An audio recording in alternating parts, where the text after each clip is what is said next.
hậu comment tao game hậu đồ xem bài không hậu yêu chưa hỏi xem bài không hậu yêu chưa ai dù thuông mình sẽ kí ra rồi đó hậu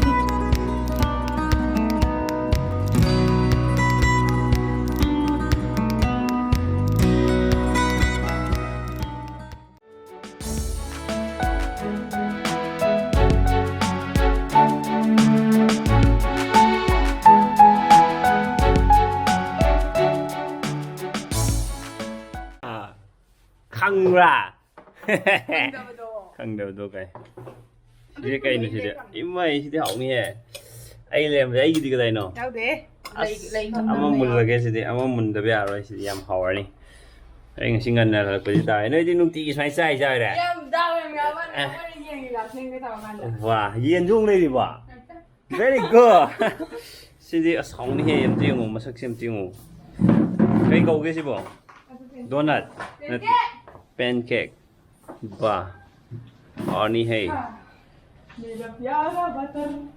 butter का जो happy रहो Noi na masak ni ne zuwa. Sika ino tu dia. Oh, si butter ra. Nam jam lo. Ai ye mana tra? Share spoon. Ana tu no problem. Okay. Ai ye ma. Sure ge gi ko.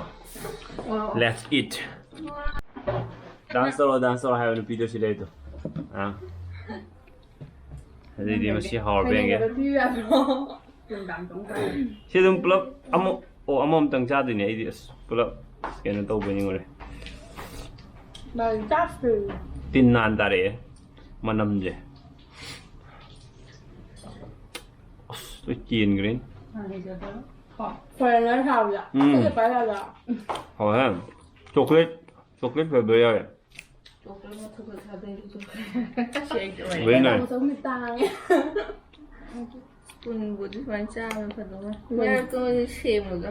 butter hấp gì hậu ấy butter kim hậu gì Ibu không đưa này hấp gì? ở xin anh cha kìa mi đi honey lên hấp đi nè Hấp đấy. honey cho hấp quá Ai hấp đấy? Ai hấp? mi đi honey hay butter hấp gì nên hậu ấy idea nó uống hậu Hấp này. Dạ. Cứ làm ôm. Cô ta sai rồi. cái mi lấy phở lợn thằng phong phong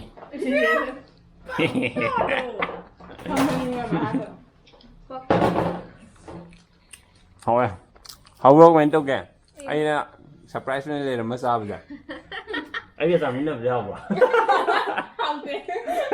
Dòng trái có cần thế kìa ồ chuyện gì mà nó đâu bro Mà này nào. Anh không biết quên cái đầu này. 근데 진짜 나한테 또 신는 마삭시용 엄마도 신는 마삭시 뭐 해봐 Anh cái thằng này là gì vậy? 너 시중 거 왜도 Hơi chụp cái sai rồi. 아이 내 몸무이야 Mà tôi em ăn rồi. 응 Mùi ấy đi. Con em còn số mùi. Ấy nào có hai thành gạo đó. 그 얘기는 좋아 Nhớ như là học ra rồi rồi. Anh chụp lại cái tập tao cho em. 하왜 Sao rồi? 버터지네 안 포스타요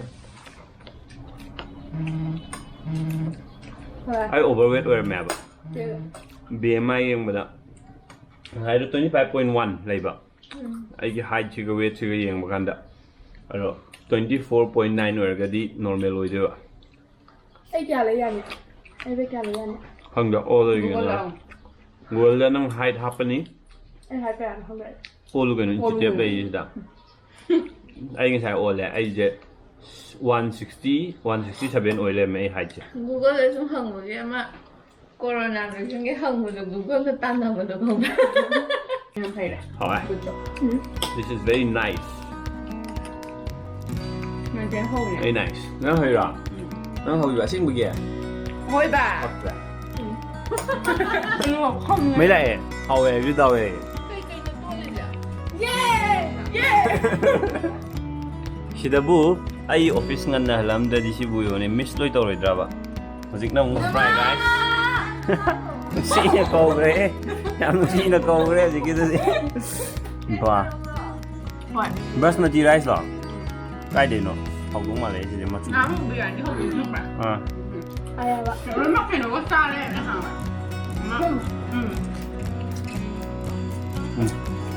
Nah, siapa kamu? Anu mah apa?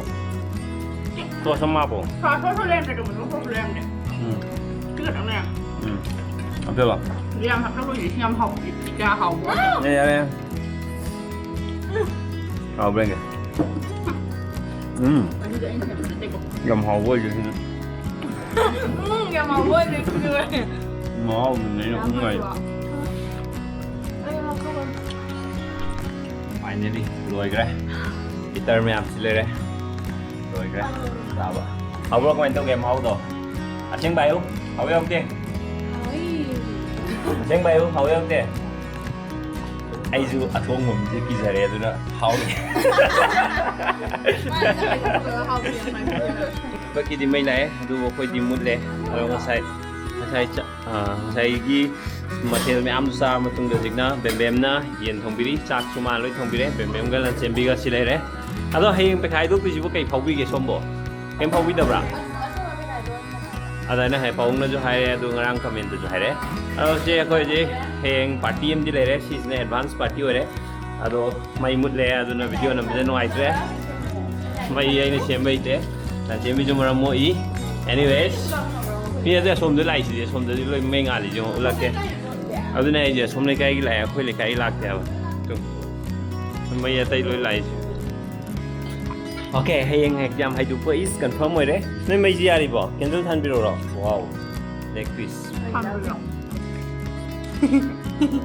Ni ni kita ngira ba, wah, mui material je tiang.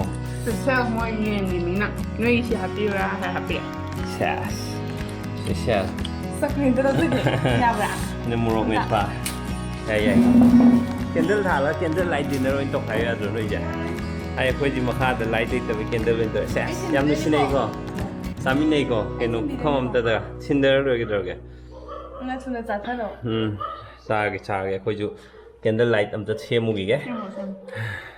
Aduga hayeng gi pekha haidok pasidi soidram ni na mayam hayeng pekha haidok pada yaugada mayam all the best adu ngasi video je hojing ngan da thagat pangam gadra khangde sai dagi mai mut pudo ji photo mutli aduna thagat panang dera nang oidera di khangde do mayam all the best pungya da haidok tino di ai khangde aro moi website ta gaida adu dai pau da yauna re aduna soidi soidraba male asi gi preparation loi bakchi akoi bembem ga lanchimbi ga na tobi bani makhoi ani bu Thank you so much. Adong sisna ai gini ye. Pisse. Aroga sisna ai better half ki.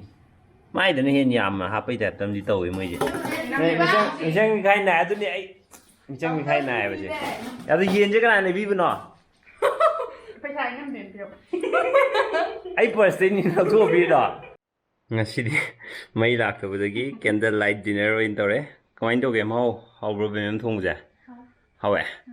Ado mayam comment akoi tongan charba na ham tongan chaba nate sida puthara chai sina ai better half se kakhat kumda do adu kitang nuai taba adu gini tongan chaba di sadri ai yo mo ho yen ge ori mo jo ai di bebe na chanam ga pirami jodra thank you bem bem mo share anda sabo udni da hayeng pe khai do ka da mayam amukazu all the best aduga pe khai do ga result to ama hek to oisino kesho kai bele te khoi best level do hona gram ni na aduga hen future da mai pak na ba adudagi live result to dagi hen mai pak pa result amu porak na ba myam kan hona view aduga future da mai pak pa loina oimina si adui ding si di ai ma hoying ake video lo sel ge to ga bem no thong ba ma masana di am haure haure moi leg piece ka tau tharaga